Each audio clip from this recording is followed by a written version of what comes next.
حبشہ کی طرف ہجرت۔ کفار مکہ بگڑ کر چلے گئے تھے۔ انہوں نے جاتے ہی تمام لوگوں کو جو ان کے انتظار میں بیٹھے ہوئے تھے کہہ دیا کہ محمد صلی اللہ علیہ وسلم صلح پر تیار نہیں ہیں۔ ہم نے ابو طالب کے سامنے حجت پوری کر لی ہے۔ ابو طالب سے کہہ آئے ہیں کہ محمد صلی اللہ علیہ وسلم کا ساتھ چھوڑ دیں، ورنہ ان کے خلاف بھی کارروائی کی جائے گی۔ ہم انہیں غور کرنے کے لیے کل کی مہلت دے آئے ہیں۔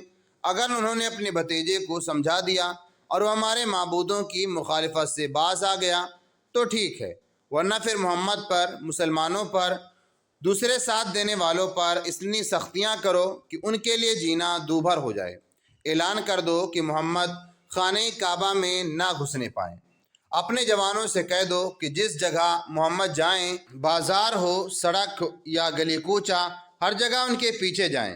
انہیں کسی سے بات نہ کرنے دیں، شور مچائیں، مسلمان اور اسلام کو برا کہیں، مسلمان کے خدا کو برا کہیں، محمد کو برا کہیں۔ لڑکوں کو اس پر ابھاریں کہ وہ ہر مسلمان پر، محمد پر، مسلمانوں کی حمایت کرنے والوں پر دھول پھینکیں، اینٹیں ماریں، پتھر برسائیں اور انہیں اتنا تنگ کریں کہ انہیں مذہب کو چھوڑ دیں اور ہمارے معبودوں کو پوجنے لگیں۔ تمام لوگوں نے اس کو پسند کیا اور اقرار کیا کہ وہ ایسا ہی کریں گے۔ کچھ دیر بعد یہ مجلس برخاست ہو گئی۔ لوگ اٹھ اٹھ کر اپنے گھروں کی اور چلے گئے۔ دوسرا دن آیا لیکن ابو طالب کا کوئی جواب نہ آیا۔ یہ بات سمجھ لی گئی کہ نہ محمد تبلیغ سے باز آئیں گے، نہ ابو طالب ان کا ساتھ چھوڑیں گے۔ پھر کیا تھا، گنڈوں، بدماشوں اور آوارہ جوانوں کی کئی ٹولیاں بن گئیں کہ وہ شہر کے ایک ایک حصے میں مسلمانوں پر ظلم ڈھانے کا کام شروع کر دیں۔ حضرت زبیر بازار گئے، گنڈے طاق میں تھے ہی ان کے پیچھے لگ گئے۔ لڑکے بھی ساتھ ہو لیے، تالیاں بجانے، خاک اڑانے اور پتھر مارنے لگے۔ حضرت زبیر جوان تھے، آپ کو غصہ آ گیا، آپ نے لڑکوں کو ڈانٹ ڈپٹ دیا۔ پھر کیا تھا، جو مواد پک رہا تھا وہ پھوٹ نکلا اور آوارہ بدماش لوگوں کا جمگھٹ آ لگا۔ سب نے حضرت زبیر کو برا بھلا کہنا اور گالیاں دینا شروع کر دیں۔ حضرت زبیر معاملے کی نزاکت سمجھ گئے اور چپ چاپ واپس چلے آئے۔ اس دن تو نہیں، ہاں دوسرے دن مسلمان خرید و فروخت کے لیے اپنے گھروں سے باہر نکلے تو بدماشوں نے ان کا پیچھا کرنا شروع کیا، انہیں گالیاں دیں، ان پر خاک پھینکی، ان کو پتھریں مارا اور ان کے کپڑوں کو کھینچ کھینچ کر پھاڑ دیا۔ مسلمانوں کو برا بھی محسوس ہوا، لیکن وہ کمزور تھے، جانتے تھے کہ اگر ذرا بھی بولے تو مار کھائیں گے، قتل کر ڈالے جائیں گے۔ مجبوراً صبر کیا اور اپنے اپنے گھروں کو لوٹ آئے۔ پھر یہ سلسلہ گالیاں دینے، مار پیٹ کرنے کی حد تک نہ رہا، بلکہ بڑے بڑے پتھر راستے سے اٹھا کر ان بدماشوں نے گھروں میں پھینکنا شروع کیا، گندگیاں ڈالنے لگے۔ مسلمان سخت پریشان ہوئے، ان کا گھروں سے نکلنا بند ہو گیا۔ حضور صلی اللہ علیہ وسلم کعبہ شریف میں نماز پڑھا کرتے تھے۔ عام مکان سے نکل کر حرم شریف کی طرف چلے۔ آوارہ لڑکوں اور بدماشوں نے آپ کو دیکھ لیا، جھنڈ کے جھنڈ آپ کے پیچھے چلے۔ لڑکوں کو تو ہمت نہ ہوئی کہ آپ کی شان میں کوئی گستاخی کر سکیں۔ ہاں، حرم شریف کے دروازے پر قریشی سرداروں کو کھڑا پایا۔ جب دروازے میں داخل ہونے لگے تو ابو سفیان نے روک دیا۔ ابو جہل نے کہا، محمد، آج سے حرم شریف تمہارے لیے بند کر دیا گیا ہے، تم اس قابل نہیں کہ ہمارے معبودوں کی زیارت کرو۔ حضور صلی اللہ علیہ وسلم نے فرمایا، ابو جہل، تو دن بدن گمراہی اور شرک میں پکا ہوتا جا رہا ہے۔ میں خانہ کعبہ میں تمہارے جھوٹے معبودوں کی زیارت کرنے نہیں جاتا، بلکہ اس لیے جاتا ہوں کہ وہ مقام محمود ہے، ہمارے اور تمہارے دادا حضرت ابراہیم خلیل اللہ کا بنایا ہوا مکان ہے۔ خانہ خدا کی نماز پڑھنے جاتا ہوں۔ کسی کو بھی یہ حق نہیں کہ وہ کسی کو کعبہ میں داخل ہونے سے روکے۔ ابو جہل ہنسا اور بولا، یہ تمام قریش کے سرداروں کی رائے ہے کہ مسلمانوں کو خانہ کعبہ میں داخل نہ ہونے دیا جائے۔ حرم شریف کا دروازہ ہمیشہ کے لیے تمام مسلمانوں پر بند کر دیا گیا، اب کوئی مسلمان داخل نہ ہو سکے گا۔ حضور صلی اللہ علیہ وسلم نے فرمایا، تو کیا مجھے خانہ کعبہ میں داخل نہ ہونے دو گے؟ ابو جہل نے غصے میں کہا، ہرگز نہیں۔ حضور صلی اللہ علیہ وسلم بولے، اگر میں تمہارے روکنے سے نہ رکوں، ابو سفیان بھی ان سرداروں میں موجود تھا۔ تلوار میان سے کھینچ کر بولا، معبودوں کی قسم، یہ تمہارے ٹکڑے کر ڈالے گی۔ حضور صلی اللہ علیہ وسلم نے دروازے کی طرف بڑھتے ہوئے کہا، اچھا تو تم تلوار چلاؤ، خدا میری مدد کرے گا۔ ابو جہل ڈرا کہ حضور صلی اللہ علیہ وسلم ضرور حرم میں داخل ہو جائیں گے۔ اس نے اس مجمع کی طرف دیکھا جو سامنے کھڑا تھا اور کچھ اشارہ کیا۔ فوراً بدماش بڑھ کر آئے۔ انہوں نے حضور صلی اللہ علیہ وسلم کو برا بھلا کہنا اور پیچھے ڈھکیلنا شروع کیا۔ مجبوراً حضور صلی اللہ علیہ وسلم کو پیچھے لوٹنا پڑا۔ اس دن حرم کا دروازہ مسلمانوں کے لیے بند کر دیا گیا۔ اب کفار مکہ نے تمام مسلمانوں پر اتنا ظلم کرنا شروع کر دیا کہ ان کا اپنے گھروں سے باہر نکلنا، کاروبار کرنا، زندگی کی ضرورتوں کی چیزوں کو خریدنا بیچنا مشکل ہو گیا۔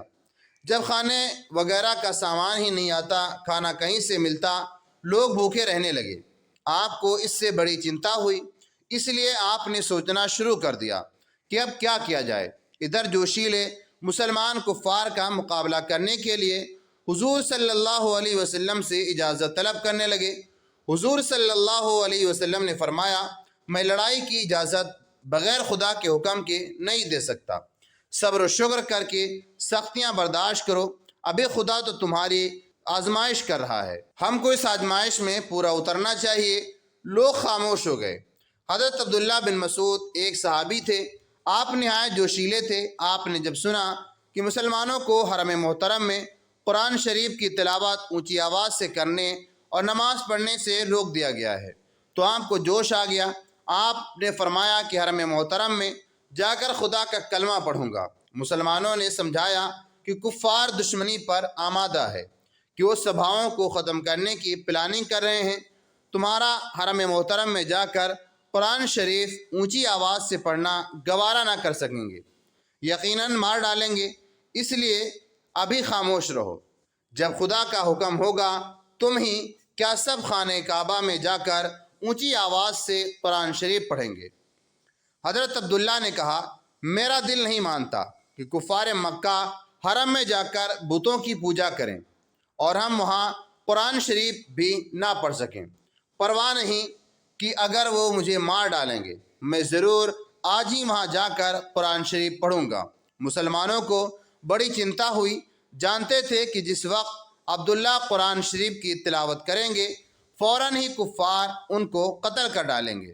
مسلمانوں میں اسلام نے محبت پیدا کر دی تھی، سب نے سمجھایا، عبداللہ چپ ہو گئے۔ مسلمانوں نے سمجھ لیا کہ وہ اپنے ارادے سے باز آ گئے ہیں، اس لیے کسی نے ان کی نگرانی نہ کی، پر عبداللہ موقع کی گھات میں رہے اور موقع ملتے ہی حرم شریف پہنچے۔ کفار نے ان کو روکا، پر باوجود اس رکاوٹ کے وہ مقام ابراہیم پر جا کر کھڑا ہو گئے اور بڑی اچھی آواز سے سورہ رحمان کی تلاوت کرنے لگے۔ کفار مکہ نے جب رحمان کا نام سنا تو بہت بگڑے، اور جب یہ سنا کہ ستارے اور پیڑ اس کو سجدہ کرتے ہیں تو اسے وہ معبودوں کی توہین سمجھے۔ ان کے خیال میں ان کے معبود ہی اس سجدے کے قابل تھے۔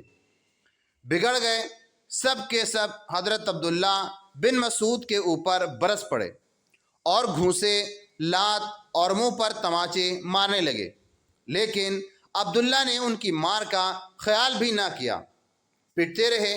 کفار مکہ کو اس پر بڑا طیش آیا، انہوں نے آپ کا منہ نوچ لیا، آپ کے گالوں پر اتنے گھونسے لگائے کہ آپ کا چہرہ لہو لہان ہو گیا۔ حضرت عبداللہ جب سورہ رحمان ختم کر چکے تب لوٹے، مگر کس شان سے کہ آپ کے تمام کپڑے پھاڑ ڈالے گئے تھے، چہرہ لہو لہان کر دیا گیا تھا۔ آپ نے مکان پر پہنچ کر کپڑے بدلے، منہ دھویا، گھاؤں پر مرہم لگایا اور چپ چاپ بیٹھ گئے۔ کفار قریش کے لوگوں سے یہ بھی کہہ دیا تھا کہ جو آدمی اونچی آواز سے قرآن پڑھے اسے مارو، اگر کوئی اسے گھر پر پڑھتا ہے تو اس کے گھر میں گھس جاؤ اور اس وقت تک مارو جب تک وہ قرآن شریف پڑھنا نہ بند کر دے۔ کافروں نے اس پر سختی سے عمل کرنا شروع کر دیا۔ وہ مسلمانوں کے گھروں کے پاس اسی گھات میں کھڑے ہو جاتے تھے کہ جب وہ اونچی آواز سے قرآن شریف پڑھیں تو فوراً ان کے گھروں میں گھس کر انہیں ماریں اور لوٹ لیں۔ حضرت ابو بکر قریش کے رئیسوں میں سے تھے، بڑے آدمی تھے۔ جب وہ مسلمان ہوئے تو ان کے پاس 40,000 درہم نقد موجود تھے۔ بہت سے خادم، غلام، لونڈیاں تھیں، لیکن کفار کے ڈر سے وہ بھی قرآن مجید زور سے نہ پڑھتے تھے۔ اس طرح مسلمانوں کا مال، عزت، آبرو، جان سب خطرے میں تھا۔ اب صحیح معنوں میں ان کی زندگی تنگ کر دی گئی تھی۔ بھوکے پیاسے چھپے اپنے گھروں میں بیٹھے رہتے تھے۔ حضور صلی اللہ علیہ وسلم نے یہ کیفیت دیکھ کر حبشہ کو ہجرت کرنے کا حکم دیا۔ مسلمان اس حکم کو سے بہت خوش ہوئے۔ اس زمانے میں حبشہ کا بادشاہ عیسائی تھا، اس کا نام سیما تھا۔ عرب اسے نجاشی کہتے تھے، چونکہ مسلمان جانتے تھے کہ کفار مکہ انہیں آسانی سے ہجرت نہ کر دینے دیں گے، ضرور روکیں گے۔ اس لیے انہوں نے چپکے تیاری شروع کی۔ جب تیاری پوری ہو گئی تو ایک دن رات کو جب کفار سو رہے تھے، چپکے سے مکہ سے نکلے اور جدہ کی طرف روانہ ہوئے۔